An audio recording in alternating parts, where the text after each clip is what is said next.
पाऊले चालली पंढरीची वाट. खामगाव येथून पंढरपूर करता स्पेशल ट्रेनचे आयोजन. हजारो भाविकांना घेऊन पहिली विठ्ठल एक्सप्रेस पंढरपूरकडे रवाना. खामगाव ते पंढरपूर विठुनामाचा गजर. दरवर्षीप्रमाणे याही वर्षी बुलढाणा जिल्ह्यातील खामगाव येथून विठ्ठल एक्सप्रेस या स्पेशल ट्रेनचे आयोजन करण्यात येत असते. 14 जुलै आणि 18 जुलै रोजी ही स्पेशल ट्रेन खामगाव येथून हजारो भाविकांना घेऊन पंढरपूरकडे रवाना होणार आहे. आज पहिली ट्रेन खामगाव येथून पंढरपूरकडे रवाना झाली आहे. हजारो विठ्ठल भक्तांना घेऊन ही विशेष ट्रेन पंढरपूर करता रवाना झाली. खामगाव पासून विठ्ठलाच्या जयघोष करत आषाढीचा सोहळा अनुभवण्यासाठी भाविक पंढरपूरकडे रवाना झाले आहे.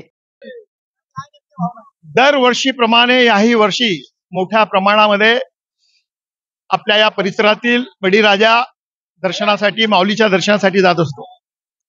त्या निमित्तानं सर्वांची मनोकामना जी आहे ती पांडुरंग महाराज पूर्ण करो. त्याचप्रमाणे सर्वात महत्वाचं म्हणजे कर्ज माफी, शेतकरी बांधवांना संपूर्ण कर्जमाफी व्हावी व खामगाव जिल्हा व्हावा यासाठी पांडुरंगाच्या चरणी सर्वांनी साकडं घालावं व या शासनाला सुबुद्धी सुचावी व पांडुरंग त्यांना सुबुद्धी देव.